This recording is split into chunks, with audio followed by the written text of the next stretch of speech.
It's 1 light, it's 2 lights, it's 3 lights, it's 4 lights, it's 5 lights! No!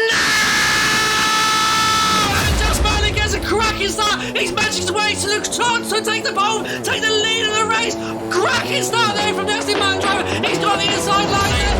And Prix just has no point overtaking him because now. Oh my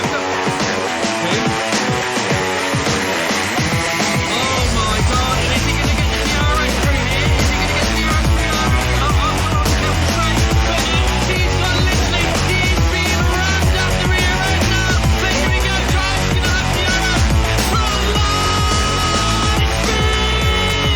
There they go. Side by side. Yes, absolutely. And there we go. Here goes a cracking start. And there's the driver now taxiing behind him. And Prix there. He's now side by side. He's going to try and fight off Nasty Man there. He's got Prix there. He's being overtaken by the Alpine Tornado. Absolutely. And you, Contact with his own teammate. that is not good Dan there what he's Motorsport. That's come in as well. I think that might have been who he made contact with. Ooh, that won't be good. That won't be good. Mechanics speed and pit. Oh, just Yeah. I got caught out on that one yesterday, even though I slammed the brakes on as hard as I possibly could, and yet still got 3 out of 5 seconds by anyway. But then here we go, with the lead, the race for the battle for the lead here. There's Dan Motorsport there. He's now under pressure from TR Giles. Giles now into the lead of the race for the garage chicane. But then Giles, Dan Motorsport's under attack by the Red Bull as well. Dutch, German, same difference. No, it's not really the same. Exactly right. Oh, I'm leaving this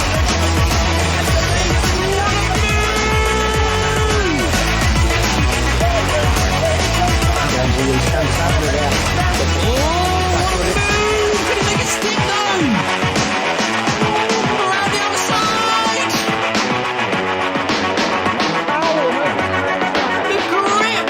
The grip, and side by side. What a move! Look at the well as Liam Hardman there gets him on the spot as well. Liam Hardman's going to go for the double overtake. Front line speed. He gets the move done! And Nars doesn't come off very well there at all. And now we've got then the ERS thing, Mr. Flappy there getting past. And now, oh my God, they are rewinding the turn one. There's contact! There's absolute carnage! It's actually changed! Oh, this is not going to bode well for Banga. Here we go. This is going to be a single Prix is going to go for the double overtake as well.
Oh dear.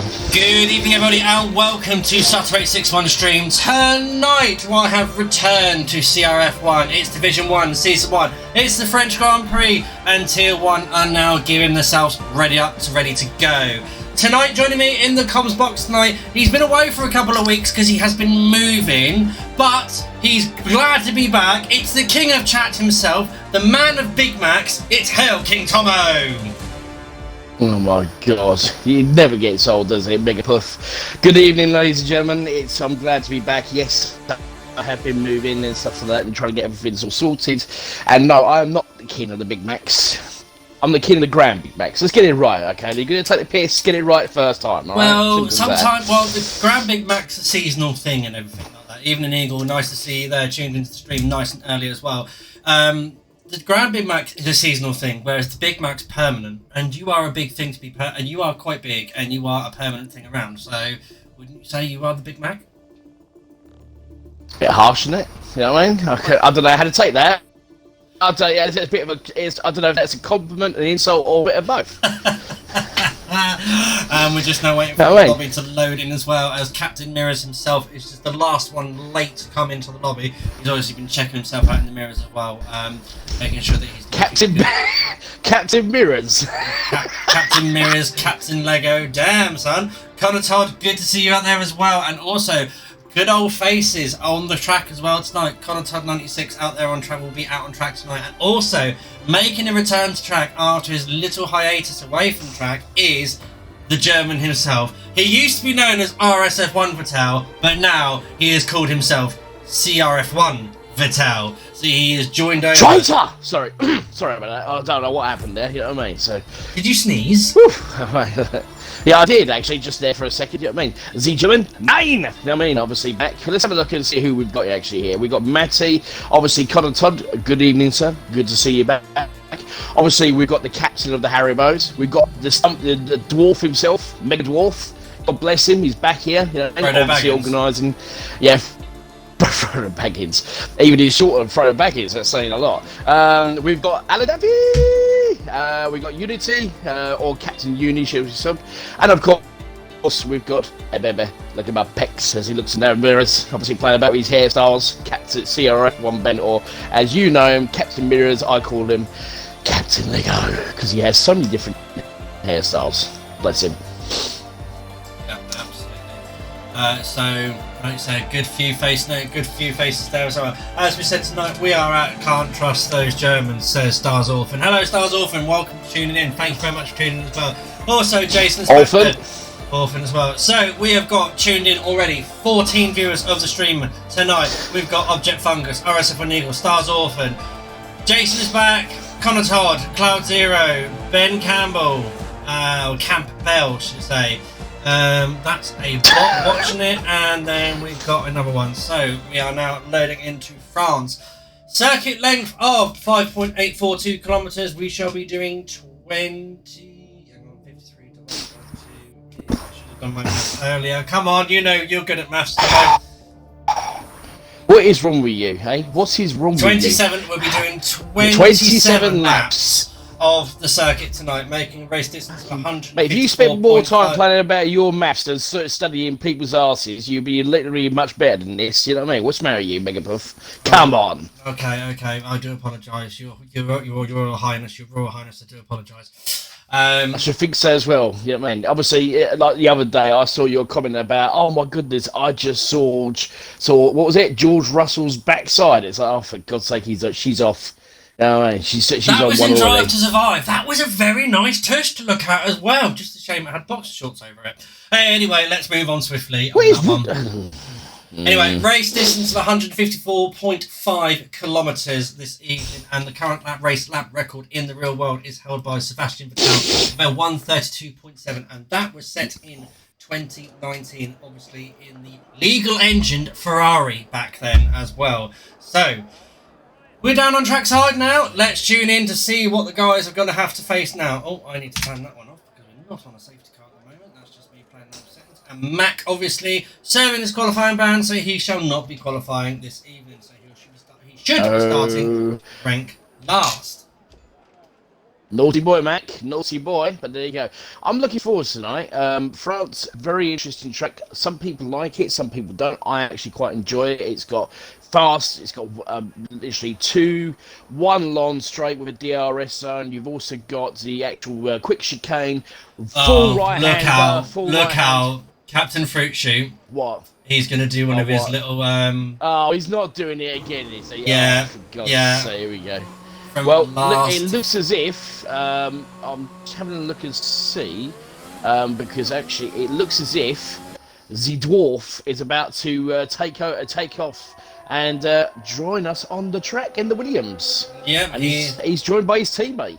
Yep, 2 Williams of RRT Jason and DP Roberts there as well. One on mediums, one on softs. Now, France is a tricky track to try and get the perfect lap on because you ideally want to be starting on mediums. It's a medium hard track, 9 times out of 10. Soft tyres on this track because the high degradation is not desirable. Thank you very much to all 16 viewers at 10 Minute and Object Fungus. Thank you. It is a very nice shirt as well. And today, the Spanish clouds are red, obviously with Charles Leclerc pulling that awesome pole position. Let me have a wild guess. You're wearing your Ferrari shirt, aren't you? Of course I am. Of course I am. You're such a chart. Honestly, you're like a crowd-pleasing tart. Just because they don't make it big enough for you, you just can't wear it. That's why. See, that's a sizes joke right there. I will not stand for it at all. What's the matter with you? And that's homophobic. I will not stand for that. Well, truth hurts. Doesn't it just, Tomo? Doesn't it just? Truth hurts. Well, listen, I can lose my way. You'll never ever lose your. You will never ever change your sexuality of being a puff. So there you go. Well, I could decide to change my sexuality and live a liar by all means, but then I don't think so, mate. You know what I mean? Never gonna happen. Never gonna happen. Never gonna happen. Let's crack it. Go on, take us through a lap then. Right, let's ride on board now with Frodo Baggers as he now starts his first flying lap. What? Oh, sorry. He's had to pull out. He's had to back out because this is the one thing I don't like about France. It's the only thing that I've got to criticise for France is the actual pit lane. If you are on a flying lap, you've got to watch out on the right-hand side because the pit lane comes directly on the racing line. Baggins has invalidated his lap there already, so he won't be setting a flying lap for this one. But hey-ho, we'll follow the lap. We'll just keep on board with him whilst he finishes up his lap. Well, actually, do you know what? Let's actually watch Matty, because he's actually going to set a lap, because obviously he wasn't causing any problems. He's in the Haas. Let's have a look and see how he gets on, shall we? As he comes through sector 1, long right-hand turn, just done turn 6. He's backed out of it. Round the left, and now... Is he backed out of it? No, he hasn't. He has. Oh, is he? Oh, yes, he has. No, he hasn't. Has he? Oh, okay, maybe he has then. Yeah, he has. Right, Hogdomovich in the Alfa Romeo. No, yes, he is in the Alfa Romeo. Apologies. It's been a couple of weeks while I've been away, so I forget who is with who. His teammate is hello, baby. Look at my pecs. You know what I mean? So he's sitting in the petty pits. He's probably listening to the stream, laughing his head off, as he already does.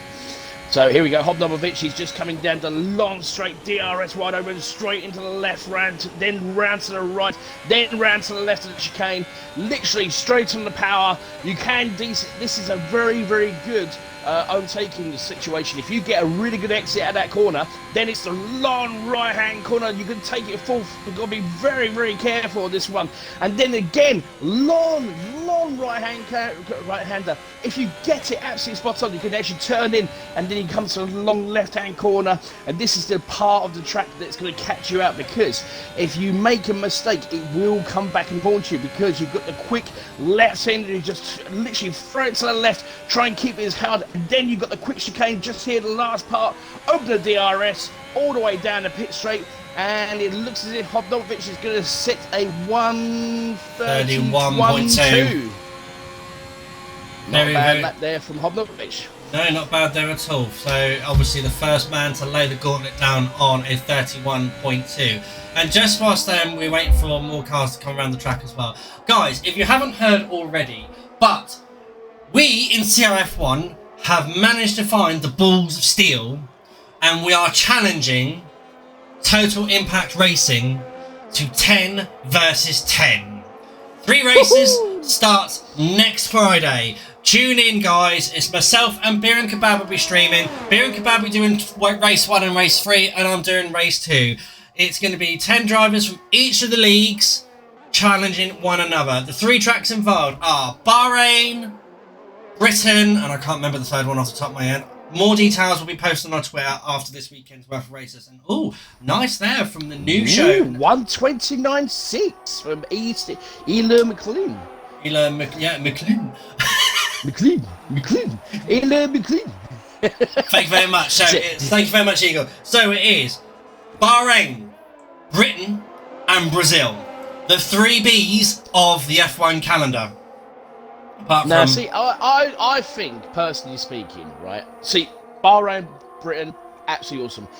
Brazil, yeah, listen, see, I reckon what you should have done is settled it once and for all at the most iconic track of all time, and that should have been Monza.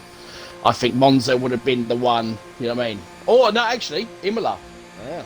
You know what I mean? PBI, happy days. You know what I mean? But no, you made your point. Brazil, Britain, and and Bahrain. So looking forward to that. Yeah, it's going to be. I don't know if I'm actually involved in that. I'm not 100% sure. I don't think I am actually. So I don't know what's going on now. But I'll be very, very happy to come along and commentate on all 3 of those races. And you've just been told by Eagle to shut up. Brazil is a great track. Shut it, Eagle. You know what I mean? Who asked your opinion, eh? Sit over there, stare at that wall and think about it. You take a long, hard look at yourself, son. Right. Just because you actually had a really good Brazil race and you obviously, you know, well, I think he should be moved up. I think he's too quick for tier 2. Well, you just need to get quicker. Well, there is that. Yeah, I'll give you that. Yes. Oh, we've lost an Alpine already, and then Daffy just literally lost it. And he's I'll tell you what, I'm surprised he actually drove away with it, and he's lost his win. So, Daffy will have to come in. He has got 10 minutes to go. So, that was very unfortunate for Ali Daffy, I have to say. But this is one of the things about France. It's a great track. It's very winding. It's got a lot of decent sort of like high-speed corners. Great straights. And obviously long right-hand turns, long left-hand turns. But the curbs will, especially when we're doing a surface temperatures, the curbs will absolutely throw us out. Just took that last corner very wide there. I don't know if that's going to make him lose some time, but it looks like he's on a flying lap down the start-finish straight. Oh, look out. He slammed the brakes on at the last minute. 1:30.4. He backed out of that lap because I know what his trick is here right now. He's either trying to go for P11 or is he going to come out and do a medium run as well after that one as well. But hey ho, it is what it is. So yeah, back to what we were talking about. 10 versus 10 starts this Friday at Bahrain. It should be something or other. Now, some would say that CRF1 are biting off bigger what they can chew, and some would say that maybe we have got nerves of steel, whatever. I'm optimistic about it that we could turn a few eyes on this one as well, because yes, we know TIR are well. Turn a few. Don't you mean turn a few heads? Either or. Let me finish what I was saying. You have to butt in and everything, Muttley, for fuck's sake. Turn a few eyes, I love it. Go on, carry on. Anyway. Go on, Mega Puff. It's my show, I will make it what I want to make it. Anyway, so, some would say that we could possibly turn a few eyes, and some of the lineup that we've got so far could possibly do that as well. However, we do know that TIR are a very well established esports team as well, and they have got some lightning quick drivers in their midst. However, it's all depending what happens on the race day. Now, luck could be on our side, and we could not get crushed, as Eagle was saying. He reckons that we are going to get absolutely pulverised and torn into a new Hey, whoa. Sorry. Can I just stop there? Eagle, go and have a look at yourself right now, son. That is not the spirit that we want. We want positive attitude. We're going to kick their ass. Not sit there going, we're going to get pulverised. Maybe you're going to get pulverised, mate. You know what I mean? Obviously, I've seen your driving styles. Sorry, Megapuff. Carry on. Unfortunate, you know. And again, Stars Orphan says that we're going to get our asses handed to us. However, whether we're going to get our asses handed to us or what, This is a great opportunity for CRF1 as well, because to be able to even actually come amongst the big boys and challenge them, and to be a challenge accepted, is something else. Because think about it. Only 10 weeks ago, this league was a thought in two people's brain. It's where we are today. Brains. Two people. Yeah, two people. Yes, thank you very much. It was an idea between two people. There we go. There you go. Okay. And two people, one night during the week, for hours and hours and hours, sat there talking and talking, whilst a lot of the community out there today, including Patel, Captain Mirrors, everyone, what are them two talking about? Incoming new league. And yes, they were right about it. But we've put our heads together, we've got on with it, we've got some good team behind us, we've got some good people. Is this a love story? Yes, it is a love story, Button, because CRF1 is a bit of a love story. It is mine and Robert's love child together, because obviously we all God. You all know where we're from, where we came from, etc., and we've come to do this our own way, and it is something that I'm really looking forward to as well. I don't care if we get our asses handed to us, you know, it is what it is at the end of the day. But you all... Yes, we all remember children. We all remember children. Gather round. One of them came from the Middle Earth. The other one came from, Brighton, even the seamen. You know, hey, I came from Planet Rainbow. Shut the fuck up.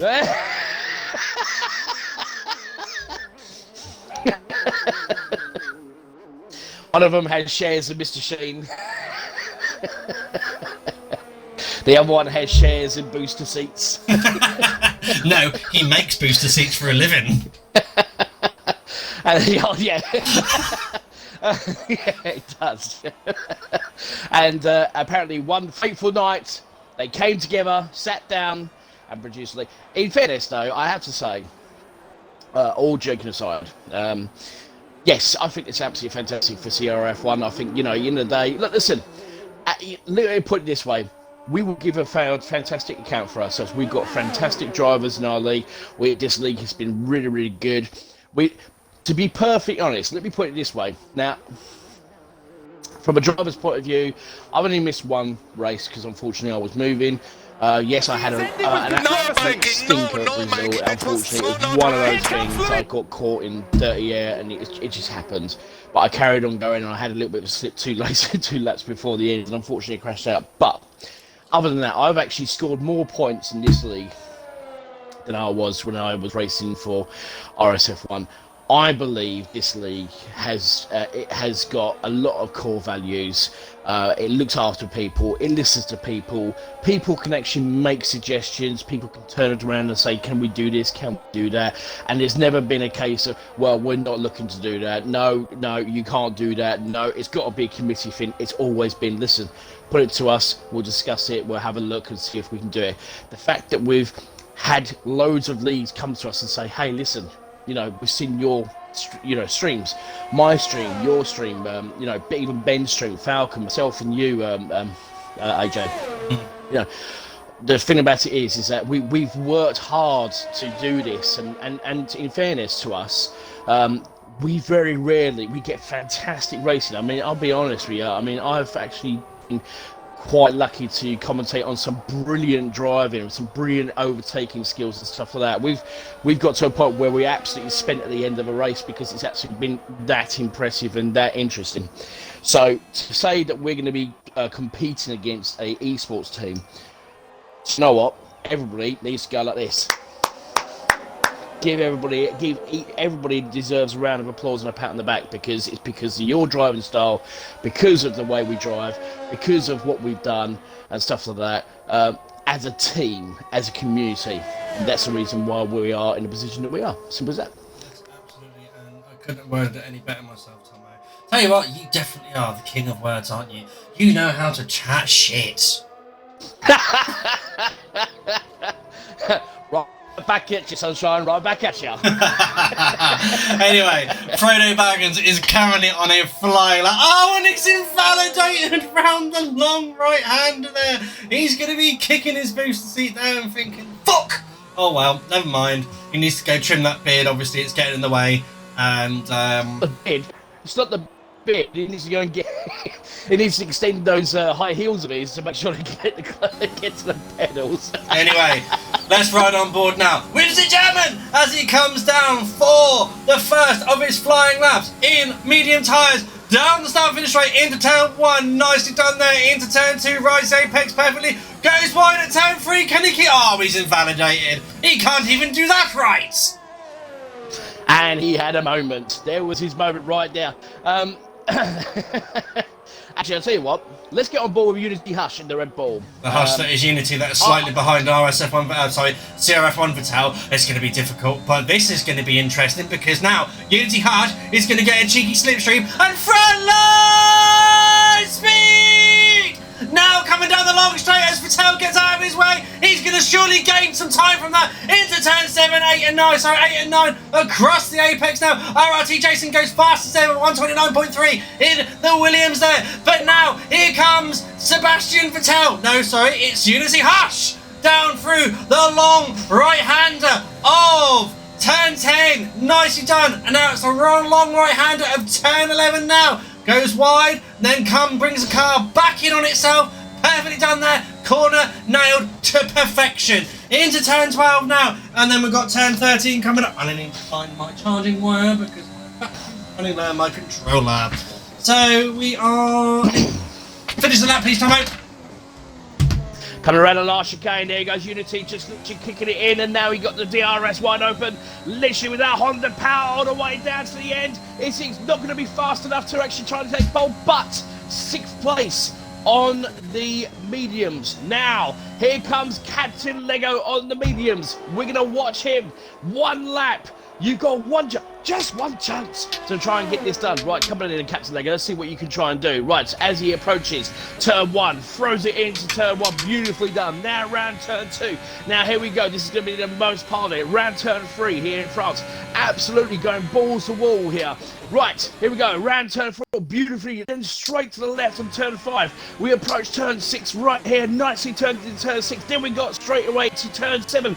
All the way around along turn 7. He's got literally, let's have a look at as it goes round turn around. Then we got DRS, the Ferrari powered Alfa Romeo, all the way down a long straight, literally maxing it out to almost 200 miles an hour. Is it 200 miles an hour? Throws it into the chicane left, then all the way around to the right.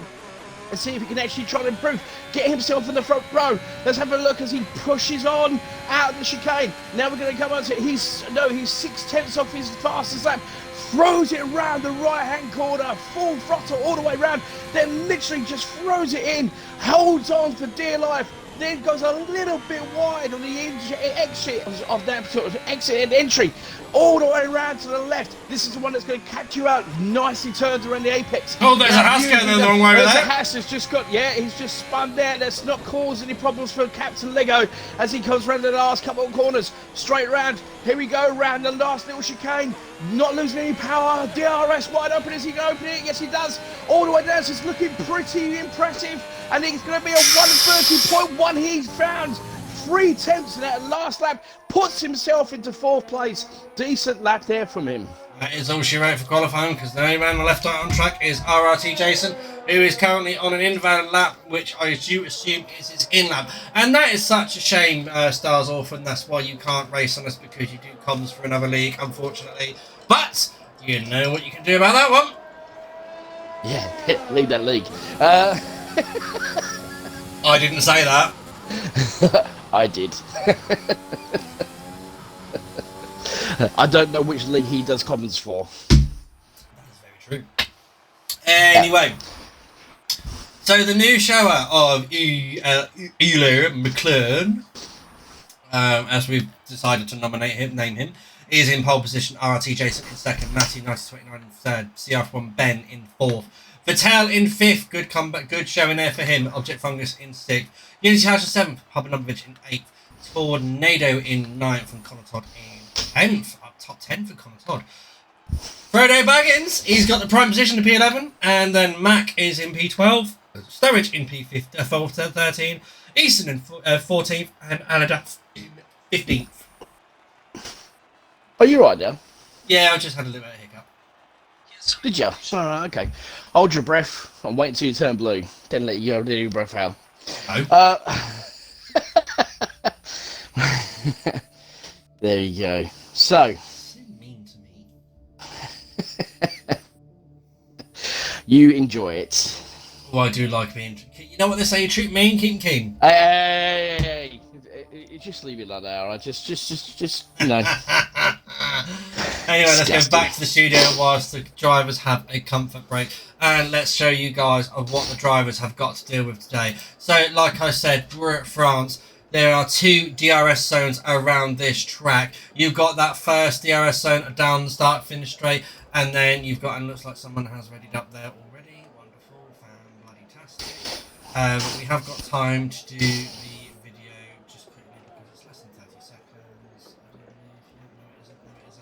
seconds. But yeah, it is a Paul Ricard circuit. We first came back in here in 2017, I do believe, after so many years of not racing around this track. Produced a few boring races around the circuit, but not very much elevation change. It's got many configurations of this circuit, and yeah, it is one of those tracks that you either love it or you hate it. So it is time for the formation lap, Tomo. Over to you, my friend. Thank you very much. Right, okay, so we'll start from the rear. You're obviously your favourite place in the whole wide world. Absolutely. Right. Right, so we've got Rocco 206. He starts us off in the Mercedes with medium tyres, I believe. Hold on a minute, I just need to get that sorted out. We'll get that correct. Yeah, he's on There we go. mediums. Alan Duffy in the Alpine. He's in medium tyres as well. Captain Haribo started on the hard tyres. Interesting. Oh, strategy. hello! What is that all about? What is that all about? Right, okay, right. The German, part 2 in the Ferrari. He's doing pretty good. And then we got Mac, who starts in 12th. Oh, Okay, hang fair on. enough. Whoa. I think there is a restarting session. Is there really? Why? What's happened? Random of Rocco 206 is in the lobby. I was going to say, I didn't.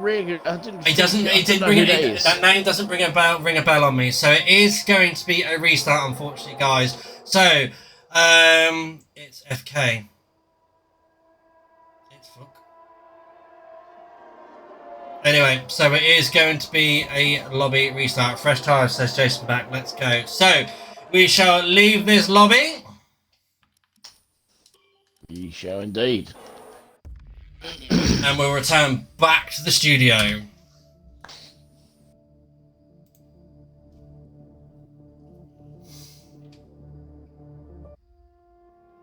now I've got to join Fredo Bangs' new lobby at the same time.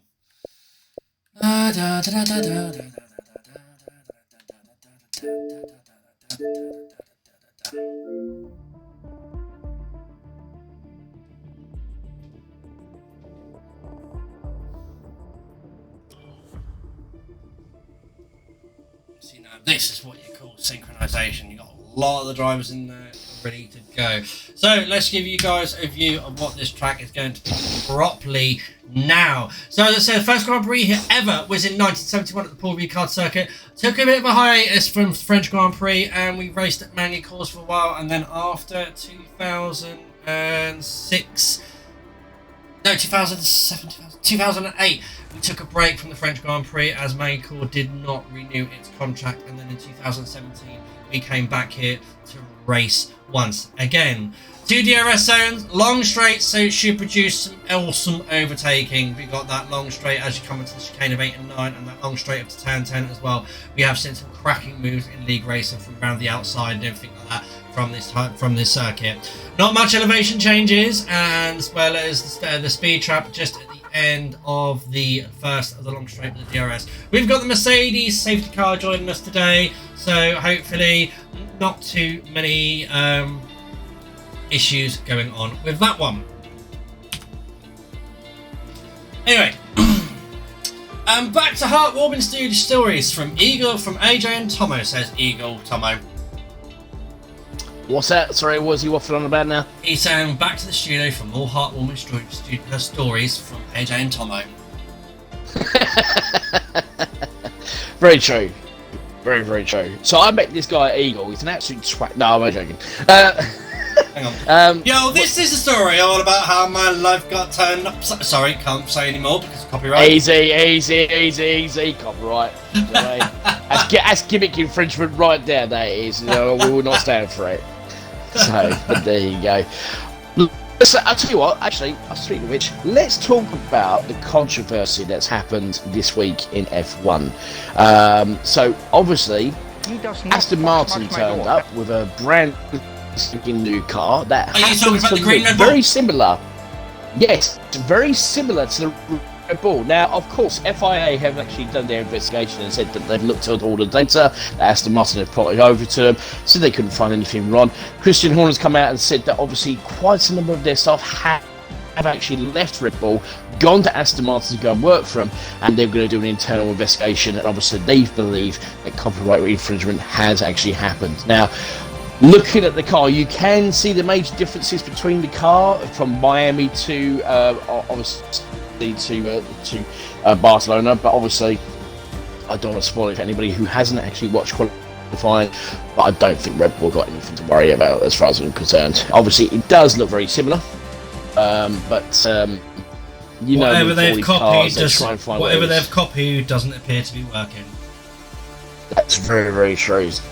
But I don't think Red Bull have got anything to worry about. But let's just talk about Stroll here for a second while we're waiting for this all to be sorted out. Let's be honest, right? I'm pretty sure you'll agree with me on this one, AJ. If his dad didn't own that Formula 1 team, he wouldn't be driving that car. Would you agree? I mean, there are times of Lance Stroll he has shown that he's a half-decent driver. Now, I'm not saying like he's absolutely the bee's knees or anything like that, but there are times that he has shown some moments of brilliance through his driving. He has outperformed Sebastian Vettel several times, you know, and it's just one of those things. But yeah, I'll probably have to agree with you on that one. He is probably owning that team because his daddy owns the team, and so basically he has secured his seat for however long. It was the same like when he was a lead sponsor in Williams. Part of the deal was that he provided a seat. A seat was given to his son. And then obviously when he bought out former Point Racing, Force India Racing, and then turned into Racing Point when he and a conglomerate bought the team, there was talk about him doing an inter-season change, but obviously it would have caused too much issues and hassle for the teams, and so then they decided that, you know, it's going to be one of those, he's going to finish the season.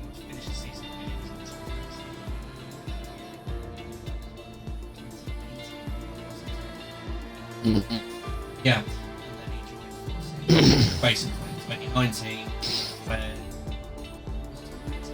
2019. And then obviously in 2020 you got the pink Mercedes. A lot of drivers do it, not just Stroll. You are right there, Stars Orphan. A lot of drivers do pay for their seats. Obviously you've got one of the Alfa Romeo drivers, the Chinese driver, I can't say his name properly. Zhong Ching Chang Tong. There we go. Zhong. Sweet and sour chicken balls. Zhong. Yeah. Or as we call it in Czech, can I have a number 42, please? Absolutely. But anyway, slightly moving away from F1, change the subject. Obviously, tomorrow is the big game. Obviously, the big day, the last game of the season. Manchester United got a new manager coming in. Obviously, big times. A lot of people leave in Man United. But obviously, the big news today was that Kylian Mbappe has decided to stay with PSG. He's going to be paid €1 million a week. Right? What? Now, apparently, yes, €1 million a week. He signed a new contract today. PSG offered him €1 million a week for his salary, and Real Madrid have now launched they've launched how can I put it, a complaint to UEFA to sort of safeguard the strategy, because I think, look, listen, when it was 500,000 a week to Neymar, that was just pushing it, but 1 million, that's just, I was talking to my brother about it today, he just turned around and said, this is disgusting, this is disgraceful, and, you know, this just literally, it's not football anymore. It's just a business. You know, people are just being paid loads and loads of money, and some of the players that are getting paid all these monies, they don't turn up. They don't play. You know, it's disgusting, isn't it? That's ridiculous. I mean, listen, you know, when Hamilton signed his 5-year deal with Mercedes, or 4-year deal, or 5-year deal, I think it was, he signed it for 20 million, okay? 20 million. But then you look at what he does, the Formula One racing drivers, they have a right to be paid the sort of money they get paid because of the job they do. Right? Agree? Would you agree? Would you agree? Yeah. So, you know, and they perform every single day. They put their hearts on their sleeves. They race and they do 60, you know, 50 to 60 laps in unbelievable conditions, you know, wet, rainy conditions, you know, doing 200 miles an hour in cars that, you know, we've seen so many accidents happen. Look what happened to Roman Grosjean a few years ago and stuff like that. So when you see football players getting paid that sort of sum of money, you sort of have to question, what on earth was PSG doing? You know, were they just that desperate to sign that player to say, look, please stay with us, we'll pay you whatever you want, we'll give you $1 million a week? And he just went, okay, I'll stay for 3 years. That's $4 million a month. That's ridiculous amounts of money. Even by like, that's 48. I mean, think about it. It's 40. It's 48. Is it 48? 48 million a year. Stupid, isn't it? 48 million a year. Ridiculous amounts of money. I couldn't even fathom that much money. It's just ridiculous. Unbelievable. Well, there you go.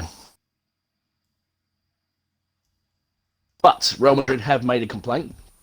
They've sent it to the financial fair play because I know for a fact that there is no way that PSG will have to sell some players in order to fund that, because they will definitely breach financial fair play rules, and then that could be a very interesting procedure as well. And of course, we've got the situation with Chelsea. You know, we've got the big game tomorrow. Who's going to win the title? Who's going to be relegated? I'm glad that Everton are not being relegated. Well, do you know what? Credit to Frank Lampard, he's done a fantastic job.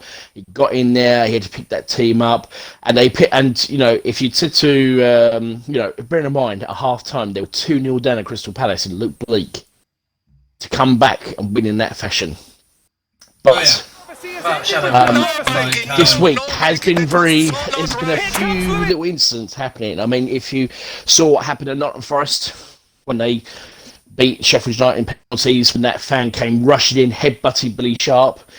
That was just absolutely stupid. And then, of course, you got footage being leaked of the Sheffield United striker stamping on a Nottingham Forest fan while he's laying on the floor. Then we've got the situation with Patrick Vieira, where the Everton fans walking up to him, you know, swearing at him, giving him all the Fs, and he's just trying to be as professional as he can, just walk off. You know, at the end of the day, we're all human. We're going to lose our temper sooner or later. And then, of course, you've got the Swindon Town. You know, people go running on the pitch and start, you know, abusing the Swindon Town players. It's just getting out of hand again. So, but anyway, we're ready for this race. What do you reckon, AJ? Who's going to win? I mean, it's going to take a mission to stop him, by all means. But if he's doing what I think he's doing, CRF1 Eastern is going to be something to be reckoned with. Right. Well, they're going to do a formation, so I better do my. I think it's about time I did the formation lap again, shall we? Let's try again, shall we? Yes. Ding ding. Round two. Right. Okay. So we've got Aladefi in the Alpine. He starts in 15th place. We've got obviously Captain Haribo in the hard tyres. Oh, both Aladefi and Captain Haribo on the hard tyres in the Red Bull. We've got the German Part 2 in the Ferrari. Nine. He's in 13th place. We've got Mac in the Alpha Tauri. He's in 12th place in the mediums. We've got, we've got the dwarf himself, God bless him, organised his super booster seat in the Williams. He's in the medium tyres. Connor Todd, he's in the Ferrari, with the medium tyres as well. Tornado in the other Alpine, he's in 9th place, medium tyres there. Obnomovic in the Alfa Romeo, he starts in the soft tyres. Interesting strategy. there we go. Unity Hush. I believe he's going to University. I don't know which one. I think he's going to University of Derby. So congratulations, Unity. Congratulations getting into uni. Well done, mate. He starts on the medium tyres. Object Fungus is on the mediums. He's driving for the Mercedes. The German, 9! I told you, I am here! And the Tango Machine, the McLaren, he's in 5th place. Captain Lego himself, or, hey baby, look at my pecs, Captain Mirrors of the Alfa Romeo.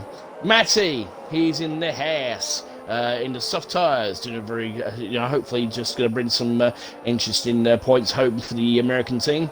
RRT Jason, he is in the Williams. He starts 2nd on the soft tyres. And of course, our newest member of the CRF1 community, Allure McLean. He's in the Aston Martin on the soft tyres, pole position. Okay, ladies and gentlemen, if you've not witnessed this before, we've got 20 iTeam viewers now. Please, I recommend you turn down your headsets or your volumes because you're about to hear. So loud. 5,000 decibels, and Matt9929 has forgot his setup. Oh dear, you're in for a treat now. Matt9929 is going to go nothing but backwards as we get on board now with the Aston Martin and wait for the green flags to get underway to get ready to start the French Grand Prix for Tier 1, CRF1. Here we go. 1 light, 2 lights, 3 lights, 4 lights, 5 lights! No! And it looks like Ilhan McLaren gets a perfect start, but then there's Mac goes absolutely bonking sideways, and already a virtual safety car there. There's Object Fungus there as well. It's been caught out of there as well. So full safety car already, and we've not even started this race. What on earth happened back there? It's like as if Mac had I don't know what on earth happened there. But out of all of this, look at this. The German got himself up to 3rd. Matty and Ben are just quite well. Obviously, I think Matty had up to 4th place, so he's in 4th place at the moment. Captain Lego's in 5th. But at the back, I don't know what on earth happened. Object Fungus, he's got no front wing. I don't know what on earth has actually happened there. He's left the session, so I will get him back in to see if he can try and sort this out because he still has an option. We've got Captain Haribo. Let's have a look at his car. It looks like he's. I was just keeping an eye on his car, see what the other damage, what anybody else picked up any damage in that melee that happened right back. His car looks perfectly good. So it's only Object Fungus that has had the problem. Right, okay, so let's, I'll try and get him back in.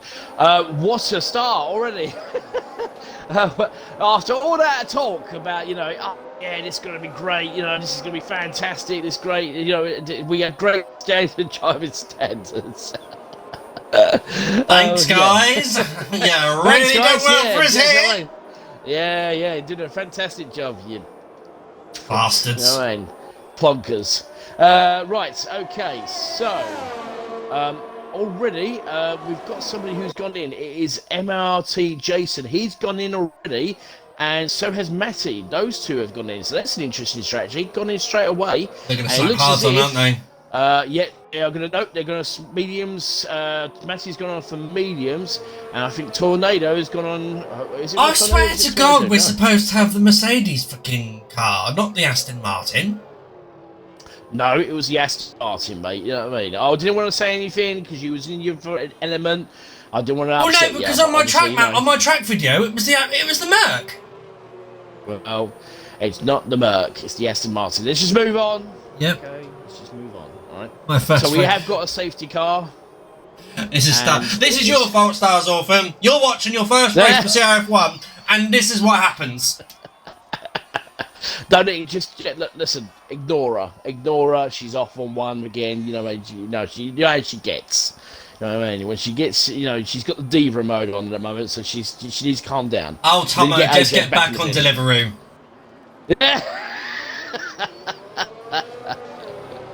No need for that, is there? There's no need for that. Actually, I can't help that you're a bit of a diva. And I can't help that you like Deliveroo and got them on speed dial. Well, actually, I've got Uber Eats, Just Eat, and Deliveroo on my phone, so there you go. That's neither here or there, but... Wow, all three? That's neither here or there, all right? I've also got, the app for Toby Carvery and Harvester on there. So, you got Oh my God, Vettel's just spun German, it. what are you doing? He's just spun it under a safety car. And Vettel's got a 5 and what the hell is going on here? Really? Guys, come on, sort yourselves out right now. Come on. This is ridiculous. Unbelievable. I cannot believe I've just seen that. And more importantly, Roberts and Vettel have both got a 5-second time penalty for collisions. So, yeah. Not a very good start here, guys. You're supposed to be showing us what we're made of as well. I mean, you plonkers. In the meantime, look at my picks here, baby. It's up into P2. Look. Oh, yeah, he is. Oh, look at him. And look at the 2 Ferraris as well. 3rd and 4th. Yeah. I take it you watched qualifying today, did you? I did. Interesting qualifying. Well, do you know what? If they haven't watched it, I don't care. Congratulations for Haas getting both cars into Q3. Yes. Mick, his first showing in Q3 in his career. Yeah, very, very good for Haas. They are moving forward ever so gracefully. Magnussen doing a fantastic job since he's been back. I'm so pleased for Magnussen because he's just enjoying his driving. He's driving with no care in the world. When I say no care in the world, he's not even feeling the pressure. He's just enjoying himself, really. He's injected life into that team. He really has injected a lot of life into that team, and that's what it needed. Although it was nice to see Haas bringing on 2 young academy drivers, etc., try to bring in the new talent. Like, okay, one person had paid for their seat due to big sponsorship, but it doesn't matter. At the end of the day, I think talent should be rewarded at the same time as well. And he's came in, into a new generation of Formula One, and he has helped the team propel so much more forwards. And safety car will be in on this lap, thank Christ. Yes. Okay, so we are all on a completely different strategy. Only person who hasn't pitted from the soft tyres is obviously a pole sitter. Everybody else has actually changed. We've got some interesting strategies. We've got hard tyres for pretty much half the actual group. We've got medium tyres. We've got 1 driver on soft tyres. So look at Ben. He's just literally keeping the Aston Martins. Look at that. Here he goes. He's doing the Verstappen sort of. I'm going to just try and make you make a mistake here, mate. But we are going to get cracking. We're going to get absolutely right back to normal for this French Grand Prix. AJ, are you ready to restart? I am ready to restart now as we're waiting for Ilua and McLaren to actually take these cars through the last corner. He's not letting them get away too early, and he's going to come around the last corner now. He's making sure that he has got the advantage on this one as Ben there on the inside, and he gets underway, and he's caught Ben a little bit napping there as he gets underway. So here we go. It is restart time. Connaughton is right on the back of CRF1 Ben as Connaughton takes on the inside of turn 1. Can he make the move? No, he doesn't. He's going to have to fall back behind the 2 Ferraris on the 3rd and 4th. But we'll go then Fredo Baggins and Tornado there having a little scrap between himself. Whereas the other Easton comes on the inside of Tornado and gets the move done. They got out of duff there for ignoring yellow flags there. But then we've got RRT Jason as well. He's getting past The German in 9th place. He's lost a few places, but obviously he had a bit because he had a bit of a moment earlier. But now the races are back on. We've got a nice little scrap going on from 10th down to 14th. We've got a good scrap going on from 1st to 4th. It's too busy. We've got too many drag battles to go on. But I'll tell you something. I am enjoying this battle right at the front. We've got yellow flags around 62. Somebody's actually spun around. Who is it? It's the German. It's the German. The German has spun again. He's having moments tonight. Come on, German, get back onto it. And radio check, please. Behind. I'm moving up and down, side to side, like a roller coaster. 5 drivers pushing for the final position. 1 point is all it takes, and we got. Oh, look at the Alpine of literally Tornado. He's getting himself out of sorts, and now here comes the German. He's getting some sorts, but this is going to be a really good, interesting battle all the way through. Different strategies. We'll see how it goes. Yeah, we did. We've got the two Ferraris there scrapping with one another as well. Two Ferraris of Sturridge and Connor Todd there.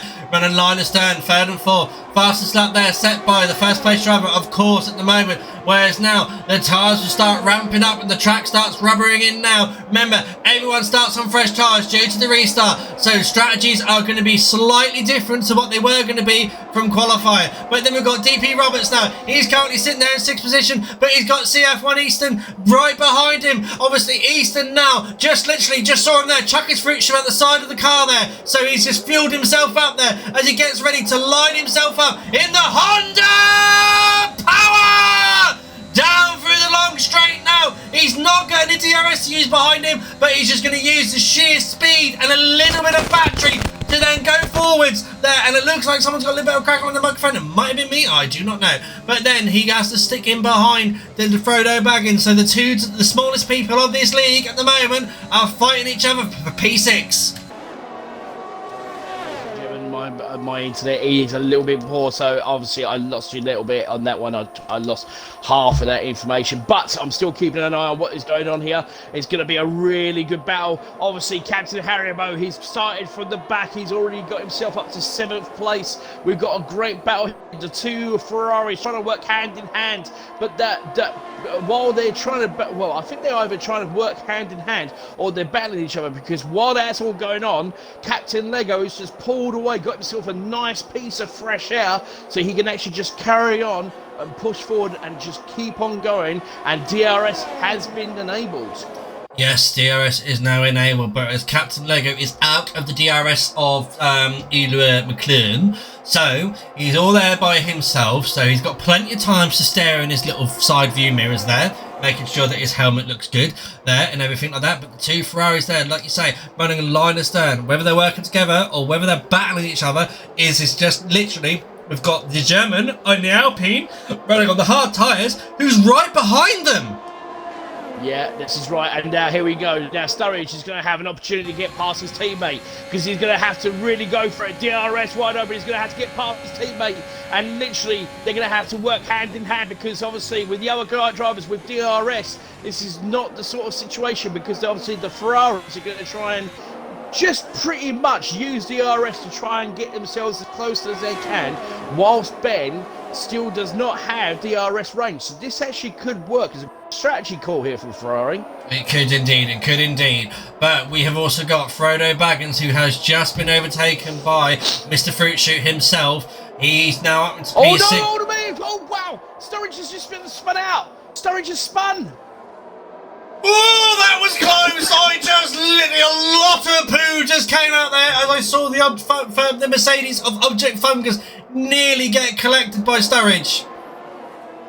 That is not a good strategy from the Ferrari. Sturridge loses a bit of time, and that has put Connor Todd under serious pressure, because here comes the Alpine of literally Alan Daffy, and you've got also Captain Haribo. So this battle, this strategy that the Ferrari were looking to do, that has gone flying out the window with Sturridge spinning out, and now Connor Todd has got a fend for himself. He's got an Alpine literally all over his gearbox, and then you've got a Red Bull of literally Captain Haribo, who's high on sherbets. He's been literally absolutely like drinking his fruit shoots tonight, and he is all over one. And more importantly, these two are going to have DRS. Connor Todd is like, oh my God, Adam's lost it! Oh no! I think it's going to be a safety car. Will it be a safety car? Is this going to save Connor Todd? No, this is going to be double wave yellow. It's going to be double wave yellows. Oh, what has happened to Al Daffy? It looked as if those two were coming around. Easton was right on the gearbox of Al Daffy. There was no contact, and it looks as if Al Daffy just lost it right at the last second. And that has taken out the output of Al Daffy. Oh, my goodness gracious me. Oh my goodness gracious me indeed. But Unity Hush and Object Fungus there are exchanging positions as they're now side by side into turn 11. Oh, please don't make it up. But then there's CRF1 Patel right there as well, and gets the door closed firmly on that. But then he gets the switch back on it. Break it from Vettel. What's a move? What's a move from Vettel? But look at, oh my goodness, he had to go off the track, and literally, it's been a CRF1 has got, Vettel has got a 3-second time penalty. So I don't know what on earth has happened there, but obviously he's moved himself up to oh, he's out! What's happened? Down. Yeah, it's not f***ing late now, for f***'s sake. has happened. He went into the pit lane, didn't he? I don't know what has happened there for Vettel. I have no idea. And now we've gone from having 14, 15 drivers, we're down to 11. My goodness gracious me. This has been an unbelievable first 8 laps of France. Object, clip it and send it in if there's a problem, please. Don't take your frustrations out. Don't make any harsh choices. We have stewards for a reason. Easton has just now made easy work out of Connor Todd there, and he's just now literally done him at the chicane now. Now can Connor Todd come back at Easton now as he picks the slipstream up from the Red Bull? He's using a bit of battery, but it looks like the Red Bull has just got too much grunt in front of him to get the job over and done with. Yep, now Easton there is carrying the speed there through turn 11. Well, you say that, AJ, but the thing about it is, at the moment, there is just one slight problem here. Obviously, Easton is on the hard tyres. Connor Todd's on the medium tyre, so on the faster tyre. Now, obviously, Easton's going for the longest stint. He's going to go as long as he can. Massey's got himself a 3-second time penalty. He's probably going to go all the way to about 20 laps. Those tyres can do 20 laps, and then I know exactly what Easton's going to do. I can tell you that one right now. He's found a new favourite game that he likes doing with this with F1. Yeah, I won't qualify, and I'll work my way through the fields. Yes. No. He is going to literally. He will go all the way through for as long as he can, and his next set of tyres are going to be softs. Yeah, of course. You know what I mean. So, and more importantly, these two right now. Here we go. This is going to be interesting because Connor Todd has going to have DRS. Easton has not got DRS, so now Connor Todd will be able to close another gap. But I don't think he's going to be closing it any time soon because obviously Easton will use a part of his battery and he will defend as much as he can. But as we speak, obviously Easton trying to do all he can to keep within that sort of time frame to Ben, who is doing a fantastic job sitting in second place, 8-lap-old mediums. More importantly, though, the leader of the race, McLaren, 8 laps in those softs, and he's still keeping up to 2-second gap to Benjamin. So fair play to him. Yeah, absolutely. Fair play to him indeed. And fair play to him indeed. Right, we've got DP Roberts, Sue Williams there, working line astern there, hopefully working together to try and get up the field and everything. Obviously, you've got Roberts there on the medium tyres, and you've got RRT Jason on the harder tyres as well. So RRT Jason obviously is going to be the slower car out of the two, but hopefully Roberts is probably just using his teammate to drag him along, so that obviously the two Williams can be a recognisable force towards the end of the race. Anyway, so this is the question that we've got for everyone. Can somebody tonight stop this Red Bull domination at the moment in CRF1? Because Red Bull seem to be dominating everywhere, in Tier 1 and Tier 2, because obviously you've got... What do you mean? Well, actually, you say that, but Braver had a mare last week in Brazil. He didn't actually finish the race. He crashed out. So did you? Eagle... well, yeah, I did. Fair enough, I did. But I'm not changing for the title, am I? Because obviously, you know, I've had a couple... I missed Austria, which is a very shame. I do like France. I know we've got Britain coming up soon. We've got some tracks that I really, really enjoy. So hopefully I can pick up some nice points and consolidate my position in the league. That's what I'm doing. But at the moment, it seems to be a Red Bull in Tier 1. And it seems to be the McLaren in Tier 2. Let me put it that way. So well, no, what we got going on here as I come into turn 10, it's Matty 929, Mr. Hopper Bitch, and... Oh, it's an Alfa Romeo there, Sturridge there as well. Jesus Christ, they're going side by side round into turn 11. Well, yeah, Sturridge literally picked up a penalty for that, and they're still just battling side by side. These three drivers are just absolutely loving it, giving it plenty of beans, being very respectful to one another, I had to say, and it has been very respectful. So, you know, they're racing hard, but they're racing fair. Fair play. This is exactly why CRF1, this is why we enjoy driving and racing at CRF1. Yeah, and RRT Jason gets 6-1. Who's actually spun it? I think it's Connor Todd. It is. And this is not good news for Connor Todd because he has got I believe, who is that? That's Unity. He's got another Red Bull. And this is even worse. This has turned out to be an absolute unbelievable thing because Colin Todd, Unity, all he has to do is sit behind what she does. He just backs off a little bit. He's going to have DRS. And Colin Todd's just literally, there he goes. There goes Unity. Thank you very much. I'll take that. DRS, see you later. I'm off. Oh, dear, oh, dear, oh, dear. Poor Connor. Not a very good start for the Ferrari, but fair enough. He's still racing, so he's still in the points. Absolutely. You've only got one person potentially, if they all finish tonight, the current grid finishes. You got all potential 10 apart from... Look at this. Benjamin's caught up to the race leader. He's all over the gearbox. Look at this fantastic battle. I just literally quicked up to it because I wanted to see what was going on. And look at Ben, he is hoarding because those soft tyres have literally come to an end. He's going to have to pit. And I think, yes, there he goes. He's going to the pit. And Benjamin is now going to be leading the race. But more importantly, he's going to have Captain Haribo. Yes, the boy who has no name. Because he keeps on he's literally high on sherbet, bless him. So here we go. Let's see what happens in this one. Yeah, let's see what happens indeed, because now it is the Titan taking on... What can we call Ben? What can we call Ben? What can we call Ben? It's very simple. The Titan taking on the how can we say? You know what I mean? He's not really a Titan, is he? I mean, let's be honest. Let's face it. In terms of racing, he is a Titan. CRF1 Eastern is a Titan. He is one to be reckoned with. He has got pace. He's got racecraft. And let's face it. Anytime he puts himself onto the track, 9 times out of 10 he wins it. Well, yeah, you can say that, but there's been a couple of occasions where he hasn't won. His ego has taken a little bit of a power trip. You know how he gets, because these kids these days, these teenagers, you know what I mean, worse than pikeys, you know what I mean? Shush, you know what I mean? Worse than pikeys. You would know. But then we've also got Hub. Whoa. I was going to wonder how long it took you. I knew it was going to... how long did it take you to react to that one, honestly? Well, no, because I was actually having a quick drink, that's why. I'm surprised you didn't spit your drink out. You should know. Oh, unbelievable. Listen, I can't help the fact that, yes, you are a bit of a puff. No, you are a mega puff. You're not a bit of a puff, you are a puff, let's be honest. And you've got a shaven head. But fair play, you know what I mean? I have got a shaven head. Do you know what? There is nothing wrong with a shaven head.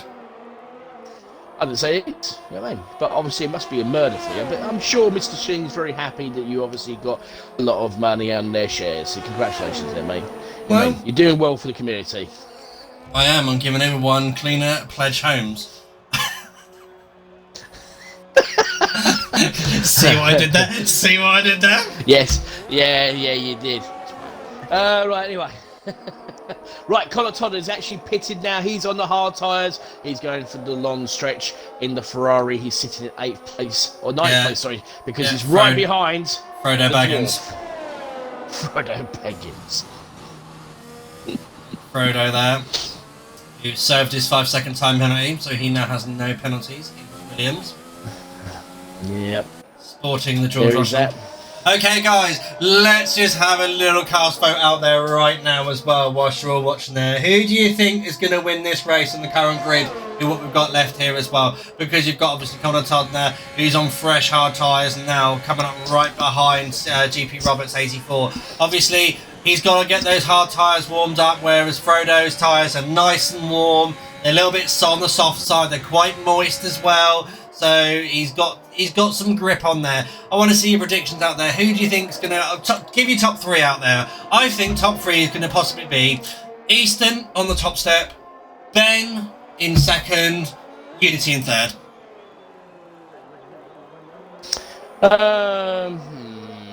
Well, Easton and Ben probably going to be the top 2, definitely, with our show there. But I've got a sneaking suspicion that I reckon it's going to be... I think I'm going to go with McLean. Yeah? Yeah, I'm going to go with McLean because he's pitted. He's in a perfect position because the undercut does work around here in France. You have seen what he's gone on to, haven't you? Yes, he's gone to the medium tyres. Yes, I have seen that. Okay. What's your problem?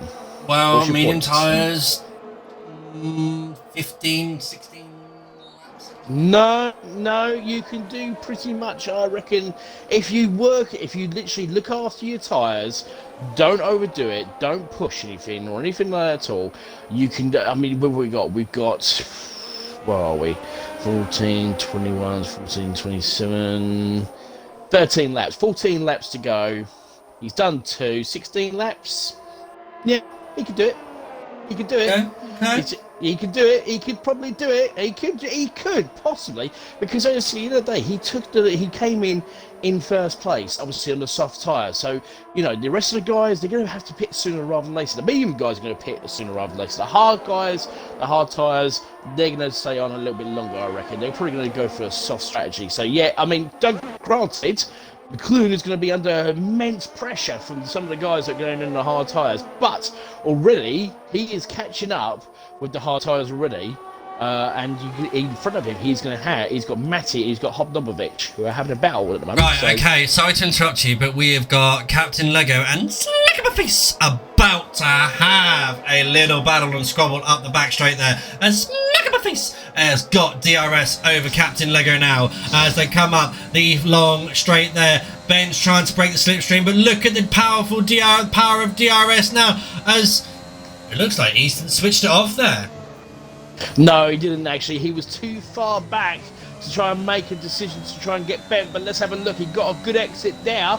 He is closing on Benjamin, but he's not close enough. It looks as if he's just holding fire and hoping that Ben makes a mistake. But here he comes. Look at this. Look at the power. Look at the absolute Honda power, but look at Ben. He's just defended using every part of the track. Absolutely doing fantastic work there. Just making the car as massive. Obviously making his rear end as massive as as big as he possibly can to stop the Sherbert burglar himself. The Sherbert burglar. Did you mean to say turd burglar then? No, I meant Sherbert burglar. I knew exactly what I was talking about. Here comes Easton now. He's got DRS. This is going to be interesting. We're going to come. Oh my God, they're going to go free wide there on the inside. Gracious me. And Easton says, "Thank you very much. I'll take that." But has he compromised? Because now Benjamin is going to have DRS. He's going to be close enough. Let's have a look. We'll see what happens here, because this is going to be interesting. I'm just on board here with Ben. He is right on the gearbox. Let's have a look and see what happens here. Will this be a big mistake there from Easton, because he's on the hard tyres? Here comes Benjamin with the Ferrari. Look at the drive, Easton. What do you say, AG? Look at the drive that Easton got out of that last corner then. Here comes Benjamin, DRS wide open. He's trying to get as close as he can. He's getting close and close, but let's have a look at this exit. And it looks as if Easton's got a great exit. But here comes Benjamin. He's using the ERS. And here comes Captain Lego himself with the slip line speed. And he's trying his best to try and catch up. And here he comes. Look at this power. Look at the strength and the power of the Ferrari engine. He's going to have DRS. And oh, look at the Captain. Oh, Captain Haribo had a little bit of a moment there. He lost a little bit of traction, went a little bit too deep, and he tried to do a bend, and now Ben is trying to get past Easton, and Easton doing the same thing as Ben, trying to make the rear of the car as massive as possibly can. And now Benjamin will have DRS. He needs to get a really good exit, which he does. Here we go. DRS wide open. ERS opens, and here he goes. But he's not going to be close enough to make this move. No, it does look like Easton has got the answers for Ben to try and keep him behind at the moment, as they now come through turns 1 and 2 again. So it is going to be a battle of the ages between Alfa Romeo, which I can't believe I'm saying this, and Red Bull at the moment. So car number 71 versus car number, I can't see his number because he's not available. Car number 2. Number 2, remember that, Ben? Number 2. Right, here we go. He's going to have DRS. He's not close enough. He's not close enough. No, he's not. But Easton is pulling away. And looks like, actually, I'll tell you what, I swear to God, but the Ferrari powered engine has got some absolute unbelievable power. And let's have a look and see this exit. This is going to have to be a really good exit. It is a very good exit there from Ben. Not a bad exit there from Captain Arabo himself. We've got another 3-second time penalty from Matty, and this is looking pretty decent at the moment. But yeah, pretty good. Here comes Benjamin in, and let's have a look and see if we'll have a look and see if Easton. No, he does not this time. And Benjamin is doing everything he can to keep on board with what's going on here. But I tell you something, we're down to 10 laps, so these guys could possibly both come in and go on to have a proper battle between the two of them. Who's going to go with him first? That's it, but both staying out. Well, I mean, let's face it, very, very shortly, Ben's mediums are going to start going off, whereas Easton's hards are going to be right there with it. Still, because obviously the hard being the more durable tyre, and obviously Easton has managed to switch these hards on. Look at Easton through these corners now, 7 tenths, 7.3, 7 tenths again as they come through the twisty windy section. It's just on the straights that Ben is obviously picking up the last bit of slipstream from the wake of the Red Bull. Again, 9 tenths, almost 9 tenths there again as they come through again.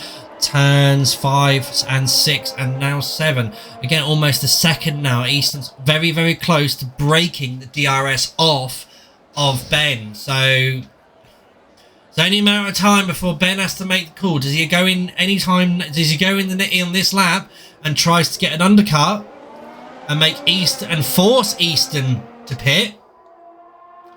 Or does he try and stick it out further?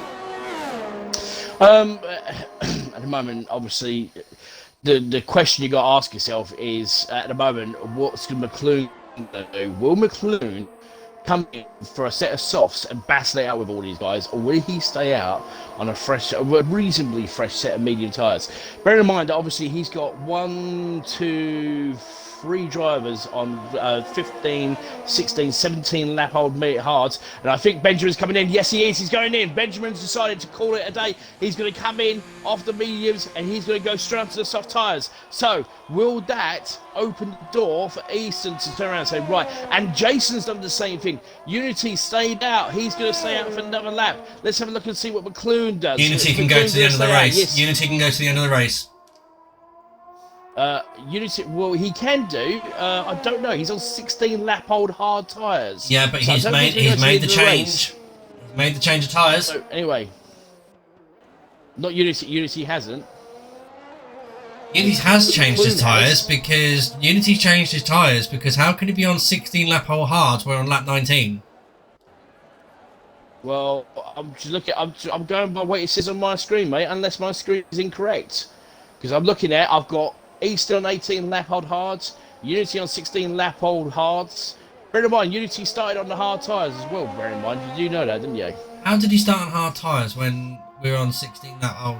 This is strange. I'm sure he must have pitted under the safety car. I think there was an incident where, if you remember, Unity, I think, I know Roberts had a 5-second time penalty. I know, but I know with the melee that happened, I think Unity came in and changed his tyres because I think he did start on mediums and he changed them. So he did change them after, I think, on the second lap or something like that. But I'm not 100% sure. But he is on 16 lap old hard tyres.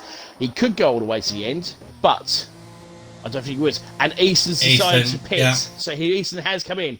Right, where is Captain Lego? Captain Lego is coming up. So let's have a look at this. This is going to have to be. His teammates holding him up. Sorry to be the bearer of bad news, but Unity did start on medium tyres. He did start on medium tyres. Right, okay, fair enough. Right, okay, now Hobnobbage needs to come out of the way and move out of the way with his teammate. Here we go. Here comes Benjamin. Let's have a look at where's Ben. Is Ben going to overtake Easton? Will he overtake Easton in time? I'm not too sure. Let's have a look. It's going to be close. Does he? No, he does not. Oh! His teammate held him up. And Easton has literally, but at the moment, he's the other thing as well. Benjamin's got literally worn-in tyres. Easton's got fresh, cold tyres. So this is going to work in Benjamin's favour. And he's going to have DRS as well, wide open. So this is going to be absolutely crucial for Ben because this battle will continue, will commence. This battle will commence, but looking at what that move there from Ben, he's struggling under the dirty air from Easton now. But as you can see, frontline speed's coming into it. He's going to try and make the move. No, he doesn't. He tucks in behind the Red Bull Honda power unit. And Matty 1929 gets another 3-second time penalty. But here we go. Ben's giving it all he's got. He knows he's got to get ahead of him. Frontline speed! Around the outside of turn 10. No. Can he get him on the inside of turn 11? Not this time. Easton is making that Red Bull's rear end as wide as my mum's bum. Ben can't get past it. Almost as wide as the Grand Canyon. There you go, happy days. So, but I'll tell you what, Benjamin is going to have the DRS, but obviously no, yes, he is actually ahead of Easton, and Easton's going to have DRS not as well. For long, so not for long. Going really well. Not for long for McLoone. Oh, actually, Easton did not have DRS. He did not have DRS, and Benjamin set the fastest lap of the race. So Benjamin's going to have, and this is going to be interesting. This is going to be really, really interesting. The last 6 laps we got of absolute battle on our hands. We've got, we got yellow flags. Sturridge is out. Sturridge is out. Sturridge is out. Is that going to be bring a safety car? I don't think so. Everyone's passed it. Double wave yellow should be enough. Oh, let's throw it back into a 3-second time. Look at Easton though! He's all over the back of the Aston Martin. That's Honda power! And then Ben also there. He's getting a double slipstream. Ben's going to try and get the double slipstream, double overtake. But Ben can't quite get the double overtake. He has to tuck in behind Easton. Well, I'll tell you what, Benjamin was thinking about it. He had a look. He had an absolute, just a quick look down the right, left-hand side, but thought twice about it. Leclerc got literally double overtake there from Easton and from Benjamin, and now they're catching up with Unity. Will they be catching up with Unity? They're 7 seconds behind, but this battle is going to be continuing going on because Benjamin and Easton are going to be trading the haymakers all the way through. Easton's had a little bit of a scratchy sort of exit out of that corner there. It's not helped him, but I'll tell you what, Benjamin is absolutely relentless. He's all over the gearbox of Easton. Easton can't shake him off, and he's going to have DRS again. Here he goes again. This is going to be continuous, but he needs to keep within, and Easton has set the fastest lap of the race. Here comes Benjamin. Right, so let's see what Benjamin can do, because Ben really needs to get past Easton and really push Easton all the way through. Maybe this might be a strategy for 2, and McLoone gets a 3-second time penalty. Right, Tomo, looking at the 2 drivers right now, look at Ben's ERS compared to Easton's ERS right now. So look, oh yeah. Easton is toying with his food right now. Is he now? Oh, come on, look at it. He's just like, come on, Benjamin, come on. Let's see what you can do. Yeah, but you got to be very careful, because I think Easton's got to be careful, because I think he's actually done a couple of corner cuts there. And this track is infamous for giving you penalties, and this will work purely in Benjamin's favour, unless Benjamin gets a penalty himself. So this could be very, very interesting all the way through. Excuse me, sorry. No, you're okay there. You burp and do what you need to do.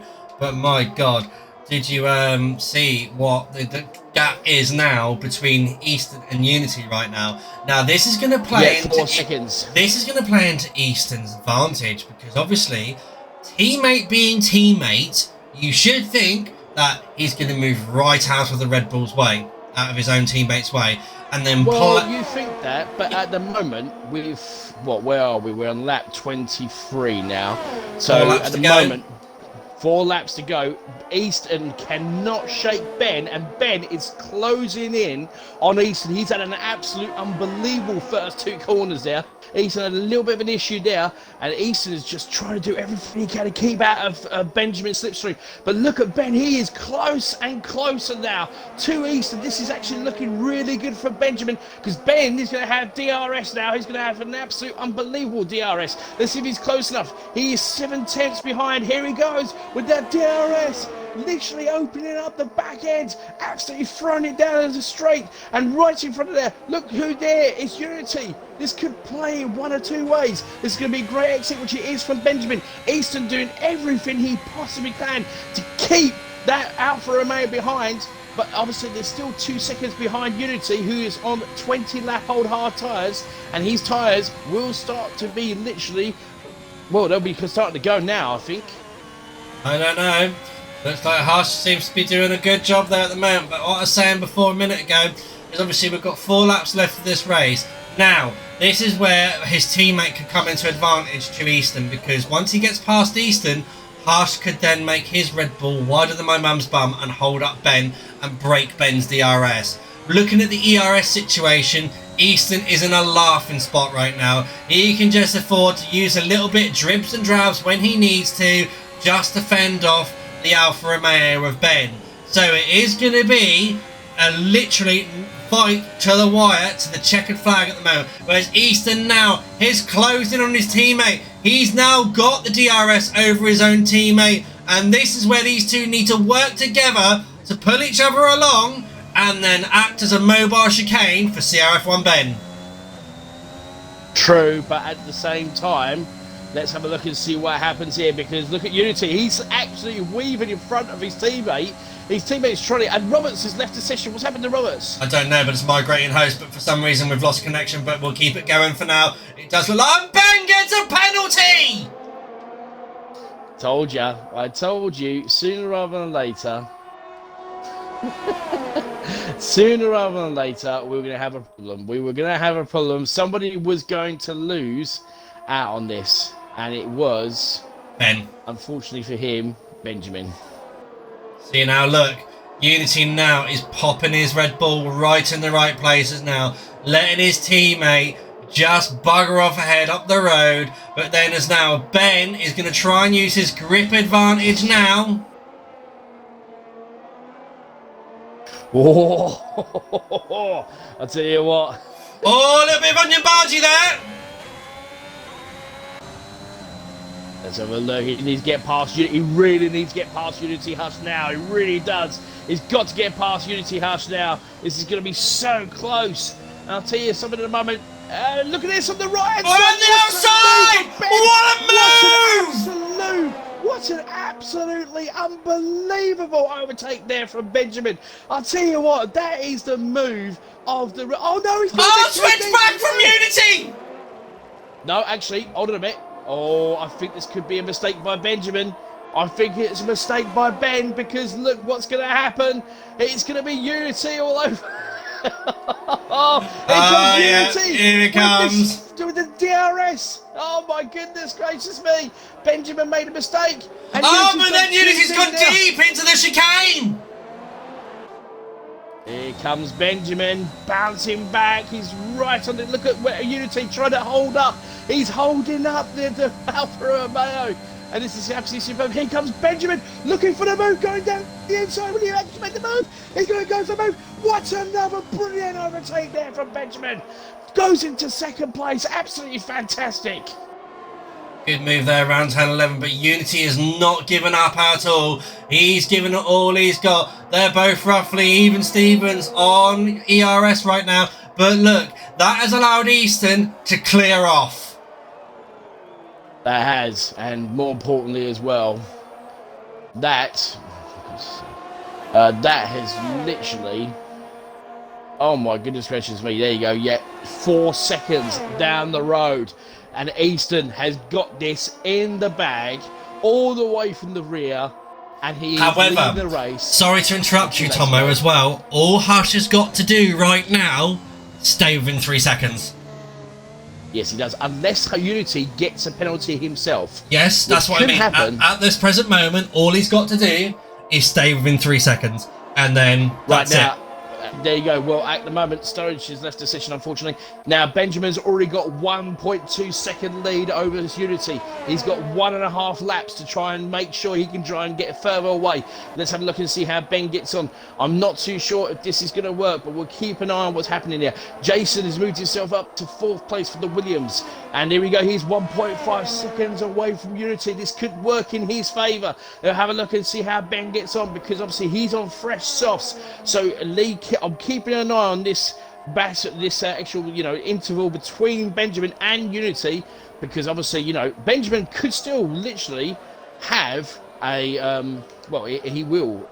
He's going to be on the podium, but where he's going on second and third, it's a different story. Well, that's the thing, you know what I mean? And he's already almost 2 seconds up the road, so we'll keep an eye on what's going on. He's going to have to really throw it out there now and really go for it. So here he goes. Let's see if he can actually try and pull away even further. He's 2 seconds now. There you go. There's 2 seconds. He needs to push it a bit more now. He's got the last lap to literally hold on to second place. This could work in his favour. Let's have a look and see how Ben gets on. He cannot afford to get another penalty. There's almost 2.3. He could possibly do it, but this is going to be really, really tight unless Unity gets a penalty. But at the moment, we're 2.3 seconds down the road. Let's have a look and see how Ben gets on. This is going to be really, really interesting.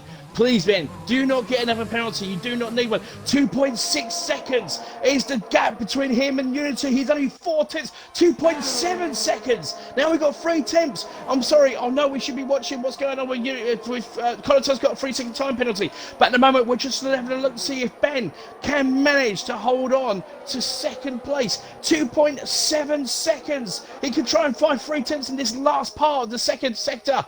Let's have a look and see what we can try and do.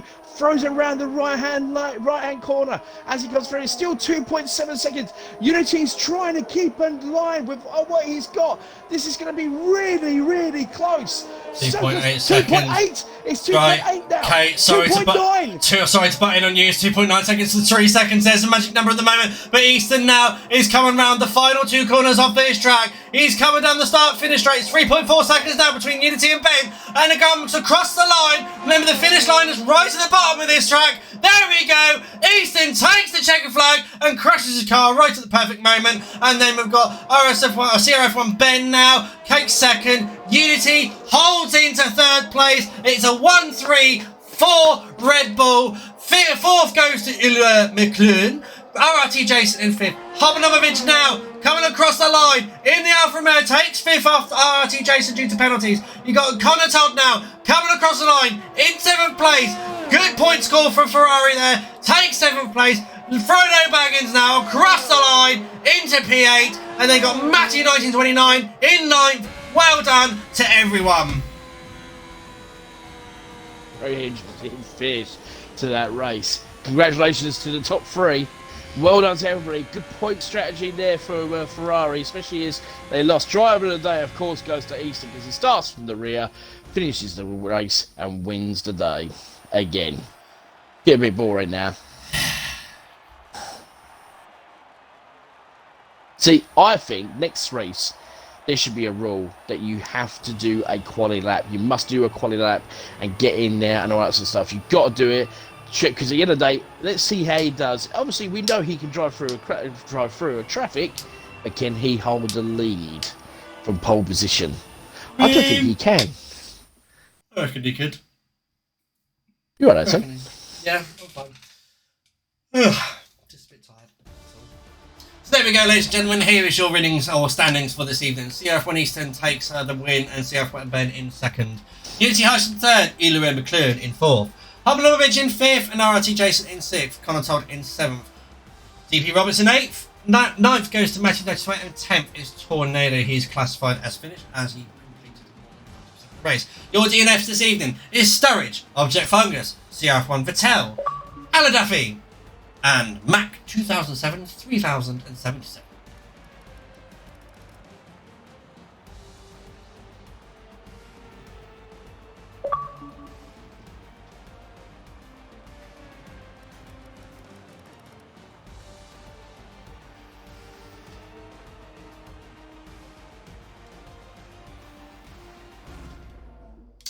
And we'll now head back to the studio, ready to talk to our podium.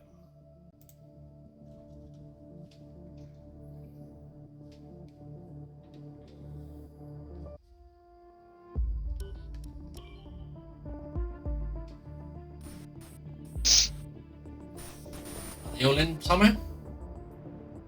Well, I'm waiting for one more. They haven't answered, so. Who are we waiting for? Our Unity of Hush. Of course, yeah, you know, man, the tart himself.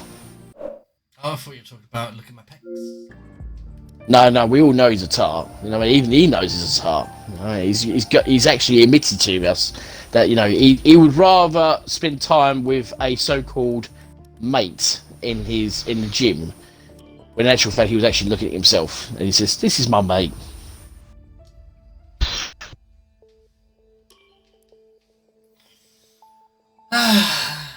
Okay. Is Unity coming to join the party? Is Unity coming to join the party?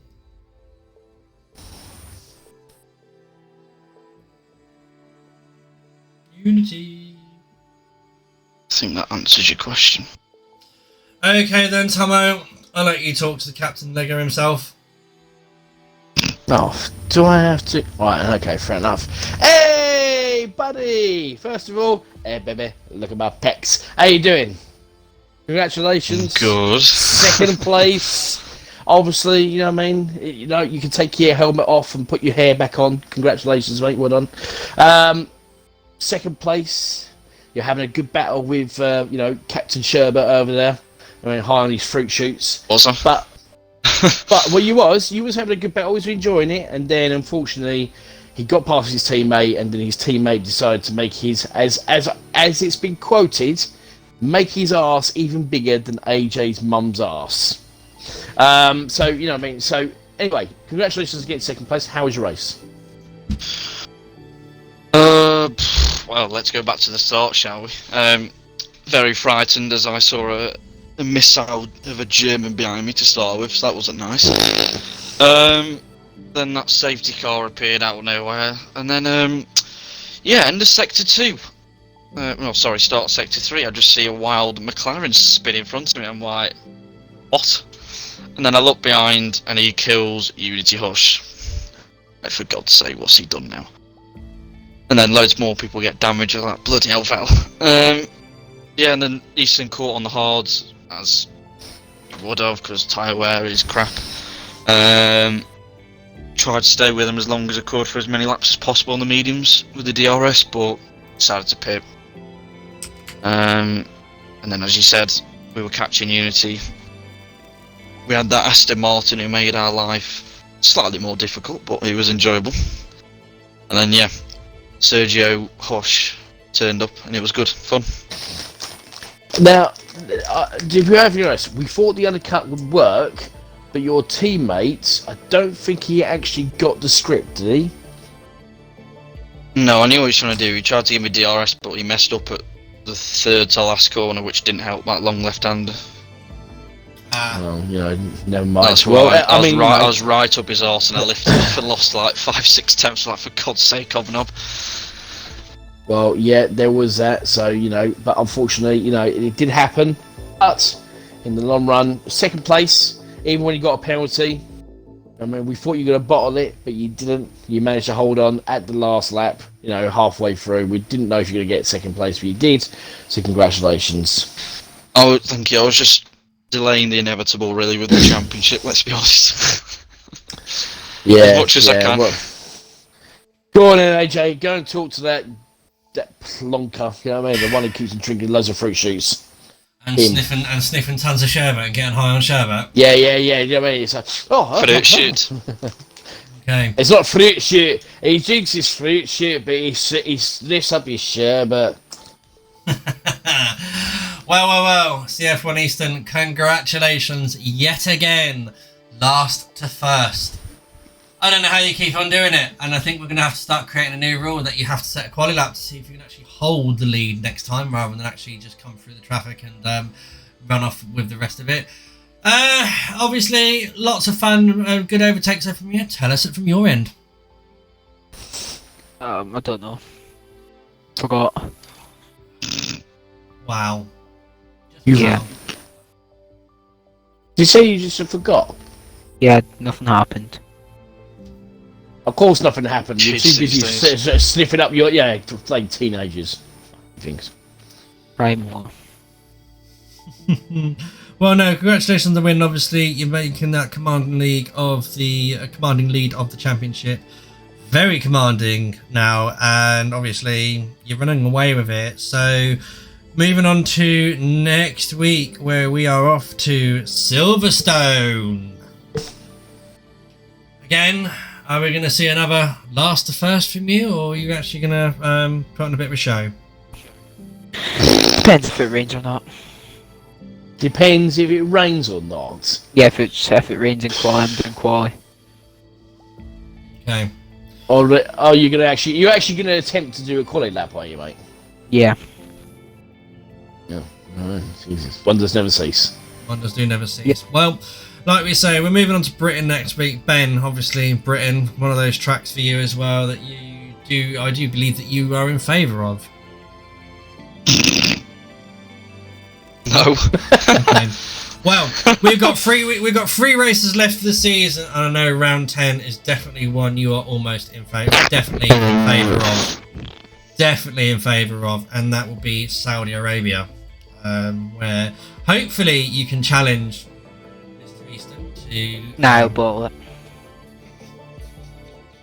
No, you're talking about someone else tonight. Anyway. And then obviously finishing off on the 11th of June, we're at Monza, the Temple of Speed, where we will finally find out who is going to be the world champion of Division 1. At the moment, it does look like Easton, but I do believe mathematically you can claw it back, Ben, am I right? I've just updated half of it there. If I outscore Ben by Keep telling yourself that. 6 points next race, I win it. Right, okay. So, next week you could decide the championship for Division 1 of CRF1. Come back for Tier 1 next week. Next Saturday, be myself and hopefully Captain Tomo himself in the comms box as we bring to you the British Grand Prix. Tomorrow, though, we have got myself, CRF1 Ben, and Falcon to bring it to you, Division 2 for the French Grand Prix. Don't miss it. 8 o'clock tomorrow night. See you then. Cheerio, guys. Suey! See ya.